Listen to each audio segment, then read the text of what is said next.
You know this game. At least, you know this ape. You also know that Nintendo is milking its IPs and its old games, even its really old games, for all their f***ing worth. You may have been excited by the recent announcement of Donkey Kong Bananza, but became crestfallen when you discovered that you'd have to fork out like $5,000 for the console after tax and tariffs, and then like another $70 for the game. So, you consider your backlog, and you think to yourself, maybe it's time to finally give this Wii U original its moment in the unseasonably cold tropical sunshine.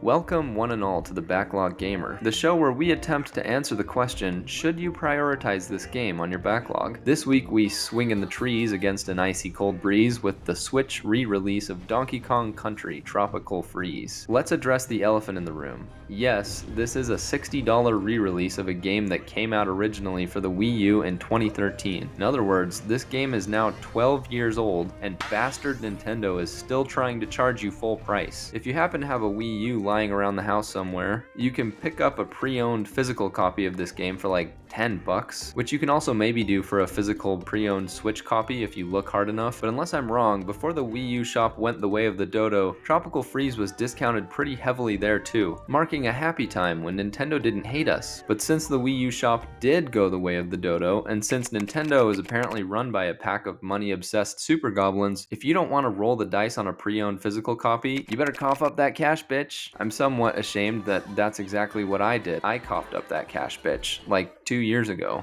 But the pill was a little easier for me to swallow then, given that I never owned the original version of the game, so it sort of felt new to me. Today, however, as a question of ethics, I cannot recommend that you buy this game on the eShop or from Nintendo's website, or from Walmart, GameStop, Best Buy, or any other company that respects or hovers around Nintendo's MSRP for a now 13-year-old game. Buy it secondhand if you buy it at all. You may say, well, this game isn't 15 years old, this is the Switch version. It's actually only 7 years old, so the price is actually justified. Ladies and gentlemen, I present to you the same person that's gonna buy the Switch 2 versions of Breath of the Wild, Tears of the Kingdom, and probably Kirby in the Forgotten Land too. That's your right, of course, but please consider not rewarding Nintendo for this greedy as shit habit they've developed. Upscaling from 720p to 1080p and adding in Funky Kong does not justify charging 50 extra bucks for a game whose core bones are 13 years old. There. We got the bad stuff out of the way. Now let's actually talk about whether or not this game is any good. I think I've kept you in suspense long enough, so let me just say yes. This is maybe my favorite platformer I've played ever, and it's very much worth your time and some of your money, but not that much.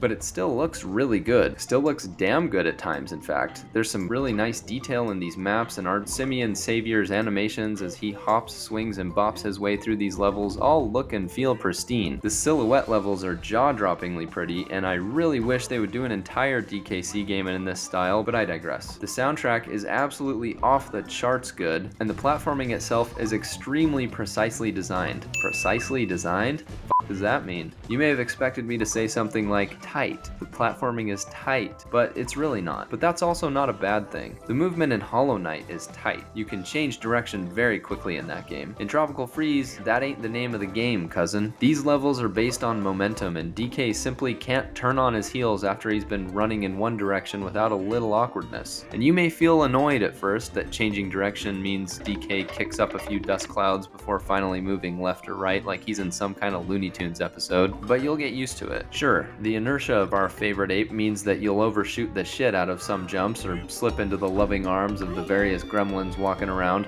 but you're meant to die in these levels and try again until you master the timing for each jump, roll, and swing. And the feeling you'll get after doing so is really rewarding, especially once you've conquered some of the really tough challenge levels. Now's as good a time as any for our patented difficulty scale, the most vulgar scale on the internet, in which we rate game difficulty based on the curse words we shouted, thought, or otherwise uttered as we attempted to conquer the game. Our scale goes a little something like this. Starting at the bottom, we have Buddy, easy game. One step up and we have Dick, not that bad. More of a jovial, ah, you dick, asshole, moderately difficult. Bitch, pretty damn hard. Motherfucker, really goddamn hard. In general, this game is a bitch, but I will say if you decide to complete all the challenge maps like I did, as well as the secret challenge island like I did, that's a gamer cred brag right there, this is a brag call. This game creeps its way into motherfucker territory at times, but only at times, and overall I think it earns its bitch rating. Put the music, the challenge, the pretty pictures, and the monkey together, and you've got yourself a platformer that rises to the planet of the apes. That rises to being more than just the sum of its parts. I don't know guys, maybe it's the memories I have of playing Diddy's Quest on my Game Boy, or perhaps it's the memories of playing the shitty split-screen multiplayer from DK64, but I just love this series. And when I get to listen to DK Island Swing and iterate over and over on a tough level until I can breeze my way through it like it weren't never nothing to begin with, I get this huge big grin on my face and I say to myself, yes, this is a goddamn platformer. Nothing left to do but rate it on the backlog scale. As you'll recall, our aim with this video is to get you fixed up with a nice recommendation of what you should do with this sumbitch in terms of your backlog. Keep it where it is, move it down, fast track it, who the f knows? Oh, that's right, I do. I have it. Here's our scale for today. Take the next exit. Honestly, remove this game from your backlog. Keep it in the slow lane. Don't worry about fast tracking it, maybe even move it down. Mid lane for a mid game. This is an okay game and you oughtn't to prioritize it. Get in the left lane, bud. Move this game up, it's worth playing. Fast track, the highest honor. Play this game ASAP. Provided you can get this game for not the price Nintendo want you to pay for it, it really ought to be fast tracked. I'm not joking when I say this is one of the best platforms I've ever played. It looks good, it sounds good, it plays good. Praise to the ape, Caesar is home, justice for Harambe, Curious George makes the best pancakes, play Tropical Freeze.